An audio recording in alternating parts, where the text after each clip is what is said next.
Morning सभी को। Lesson number चल रहा था हमारा पहला संसाधन, ठीक है। इसके बारे में आज हम पढ़ेंगे सतत पोषणीय विकास। सतत पोषणीय विकास के बारे में पढ़ेंगे। सतत पोषणीय विकास क्या होता है?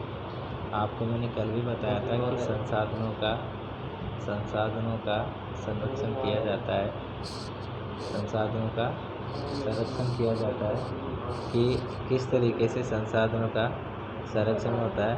कुछ संसाधन ऐसे होते हैं हमारे जिनको क्या है कि कुछ संसाधन ऐसे होते हैं जो हमारे सीमित मात्रा में होते हैं।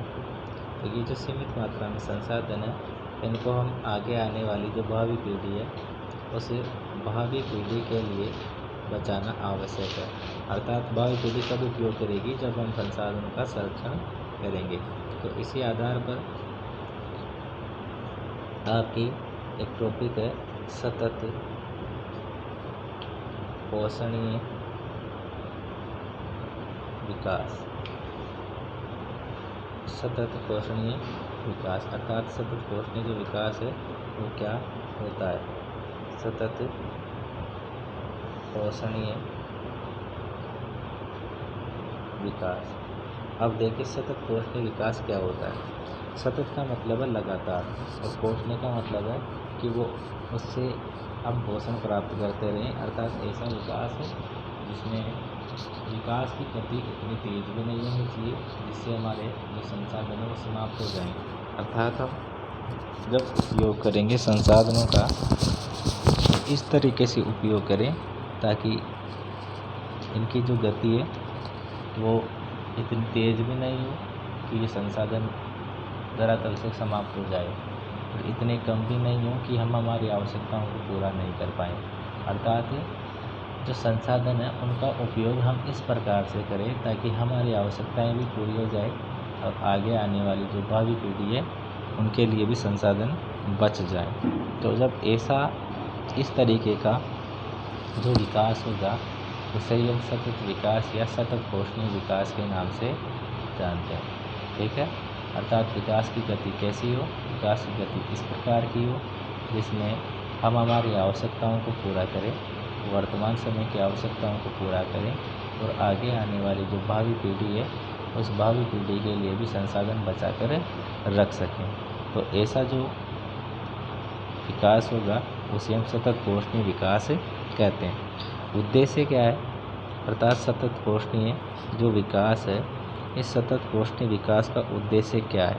अर्थात क्यों हम ऐसा कर रहे हैं कि हमें सतत पोषणीय विकास पे जोर देना पड़ रहा है? तो इसका उद्देश्य ये है कि हमारे संसाधन सीमित हैं। कुछ संसाधन ऐसे हैं जो सीमित हैं। अगर हम इनका अधिक दोहन करेंगे, ज़्यादा मात्रा में दोहन करेंगे तो एक समय ऐसा आएगा जब हमारे धरातल से ये जो संसाधन है संपूर्ण समाप्त हो जाएंगे। तो आगे आने वाली पीढ़ी का उपयोग नहीं कर पाएगी। तो उनके लिए संसाधनों को बचाना है, तो इसका ये प्रमुख उद्देश्य है। अब देखिए सतत पोषणीय विकास के माध्यम से हम ऐसे कौन से कार्य कर सकते हैं जिनके माध्यम से हम संसाधनों को संरक्षित कर सकते हैं, अर्थात संसाधनों को हम बचा सकते हैं। तो हम क्या करेंगे? ऐसे ऊर्जा के या एनर्जी के ऐसे संसाधनों की खोज करेंगे, ऐसे संसाधनों को खोजेंगे जिनमें क्या होगा कि हम ऊर्जा भी प्राप्त कर लें और वो समाप्ति भी नहीं हो। यानी कि नवीन तकनीक के आधार पर हम संसाधनों की खोज करेंगे। सबसे पहले इसमें आता है कि हम गैर परंपरागत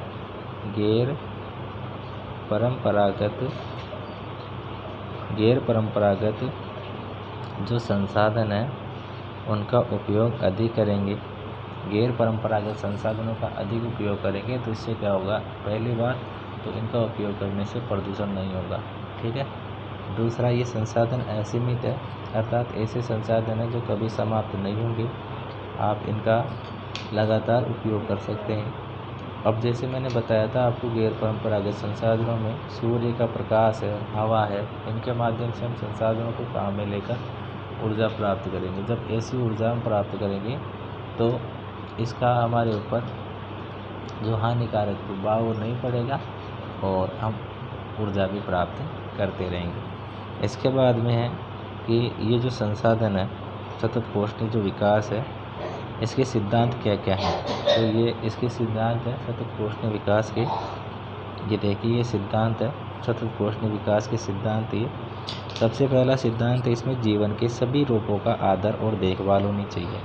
अर्थात सतत पोषणीय विकास का जो पहला सिद्धांत है वो ये कहता है कि जीवन के सभी रूपों का आदर और देखभाल होनी चाहिए। दूसरा इसने बताया कि मानव जीवन की गुणवत्ता को बढ़ाना। अर्थात सतत पोषणीय विकास का जो उद्देश्य है, इसका जो सिद्धांत है वो ये है कि मानव जीवन की गुणवत्ता को बढ़ाना है।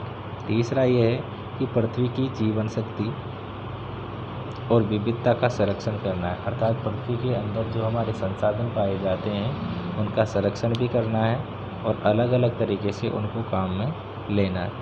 इसके बाद में प्राकृतिक संसाधनों के ह्रास को कम से कम करना। अर्थात जो प्राकृतिक संसाधन हमारे, तो प्राकृतिक संसाधनों की जो हानि हो रही है, जो ह्रास हो रहा है, उसको कम से कम करना है। अर्थात नुकसान से हमें बचाना है। इसके बाद पर्यावरण के प्रति व्यक्तिगत व्यवहार और अभ्यास में परिवर्तन। अर्थात जो हमारी जो व्यक्तिगत जो सोच होती है, व्यक्तिगत जो हमारे कार्य होते हैं उनके प्रति हमें जागरूक करना है ताकि हमारा जो पर्यावरण है उसको हम ज़्यादा से ज़्यादा बचा सकें, उसका संरक्षण कर सकें। इसके बाद में समुदायों को अपने पर्यावरण की देखभाल करने योग्य बनाना। अर्थात कोई भी जो देश होता है, कोई भी राष्ट्र होता है, कोई भी राज्य होता है, कोई भी समुदाय होता है, उस समुदाय को इस तरीके का बना दे ताकि वो आगे आने वाले समय में जो हमारा पर्यावरण है, हमारे जो प्राकृतिक स्थान है, उनकी रक्षा कर सके। तो इस तरीके से ये जो सतत पोषणीय विकास है इसके उद्देश्य बताए गए हैं। ठीक है, तो जो हमने उद्देश्य देखे सतत पोषणीय विकास के वो कौन कौन से हैं। तो सबसे पहला तो जीवन के जो सभी रूप है उनका आदर और देखभाल करना है। दूसरा है मानव जीवन की जो गुणवत्ता है उसको बढ़ाना है।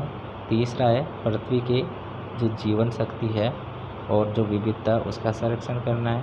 चौथा है प्राकृतिक संसाधनों के ह्रास को कम करना है। पांचवा पर्यावरण के प्रति व्यक्तिगत व्यवहार और अभ्यास में परिवर्तन करना है। और छठा है समुदायों और अपने पर्यावरण की देखभाल के योग्य उनको बनाना है। ये हमारे सतत पोषणीय विकास के क्या है प्रमुख सिद्धांत है। ठीक है, ये देखिए एक ही संसाधन को अलग अलग तरीके से उपयोग में ले रहे हैं। ठीक है, सतत पोषणीय विकास की यहाँ पर ये एक परिभाषा भी दी गई है कि संसाधनों का सावधानीपूर्वक उपयोग करें ताकि न केवल वर्तमान पीढ़ी अपितु भावी पीढ़ी की आवश्यकताओं को भी पूरा कर सकें। अर्थात उनकी पूर्ति भी होती रहे। ठीक है, अब आगे की क्लास हम कल पढ़ेंगे।